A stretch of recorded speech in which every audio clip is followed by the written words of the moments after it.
भदोही के राष्ट्रीय राजमार्ग संख्या 19 लाल नगर में बने टोल प्लाजा को लेकर जनप्रतिनिधियों ने परिवहन राजमार्ग मंत्री को लिखा पत्र वायरल हुआ, जिसमें सत्ता पक्ष के 2 विधायक और बीजेपी के जिला अध्यक्ष और भदोही के वर्तमान सांसद डॉक्टर विनोद बिंद का मोहर और दस्तखत शुदा पत्र वायरल हुआ, जिससे टोल प्लाजा से हो रही परेशानियों का जिक्र है। साथ ही एनएचआई के द्वारा बनाया गया टोल प्लाजा नियमों के विपरीत है। नियम है कि टोल से दूसरे की दूरी 60 किलोमीटर होनी चाहिए। ऐसी स्थिति में एक छोर पर प्रयागराज है तो दूसरे पर वाराणसी। भदोही हंडिया स्थित टोल प्लाजा की दूरी 30 किलोमीटर है तो दूसरे छोर वाराणसी टोल प्लाजा की दूरी 50 किलोमीटर। ऐसे में नियमों को तोड़कर भदोही के मध्य में बना दिया गया। भदोही के लोगों को पूर्वी छोर से पश्चिमी छोर पर जाने के लिए भी टोल देना पड़ता है। जिले के मुख्यालय जाने के लिए भी यहीं से रास्ता गुजरता है। मुख्यालय जाने के लिए जो मुख्यालय पहुंचने के लिए गोपीगंज से होकर जाते हैं, उन्हें जाने का टोल देना पड़ता है। भले ही 10 मिनट में वापस आए, दोबारा टोल देना ही पड़ेगा। जनता की शिकायतों को लेकर जनप्रतिनिधियों ने टोल प्लाजा हटाने के लिए पत्र लिखा। भदोही की राजनीति में एक अमूलचूल एक और अनोखा उठापटक मामला खुल करके सामने आया है, जो कि काफी समय से चल रहा था, लेकिन अब तक इसकी मांग नहीं की गई थी।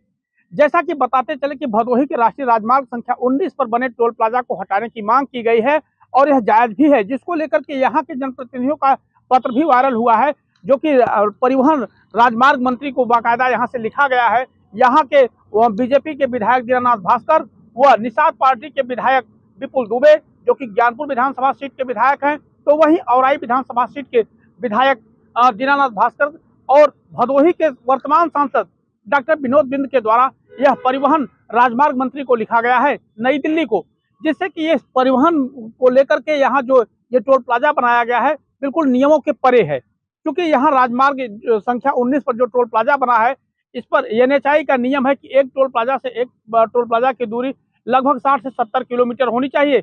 लेकिन वाराणसी और प्रयागराज के मध्य बना टोल प्लाजा, जो कि भदोही से प्रयागराज की तरफ जाने पर महज 30 किलोमीटर के दायरे में ही दूसरा टोल प्लाजा शुरू हो जाता है और वहां भी लोगों को बाकायदा टोल अदा करना पड़ता है। तो वहीं पूर्वी छोर पर जाने पर वाराणसी यानी कि यहाँ इस टोल प्लाजा से लगभग 50 किलोमीटर दूरी पर पहुंचने पर दूसरे टोल प्लाजा डाफी में भी टैक्स देना पड़ता है, जिससे लोगों को भारी नुकसान का सामना करना पड़ता है, जिसको लेकर के यहाँ भदोही की जनता काफी आहत थी और इसको लेकर के कई बार यहाँ के जनप्रतिनिधियों से शिकायत की गई। और बड़ा मामला तो यह रहा कि आए दिन इस टोल प्लाजा पर मारपीट भी होती है और जिससे यहाँ के क्षेत्रीय लोग भी परेशान होते हैं। और इसी को लेकर के यहाँ के लोगों ने बाकायदा इसको मंत्री और यहाँ के जो भी जनप्रतिनिधि थे उन सबसे शिकायत की और इस टोल प्लाजा को हटवाने की मांग की है, जिसको लेकर के यहाँ के जनप्रतिनिधियों का एक पत्र भी वायरल हुआ है। जेएन न्यूज के लिए भदोही से आनंद तिवारी की रिपोर्ट।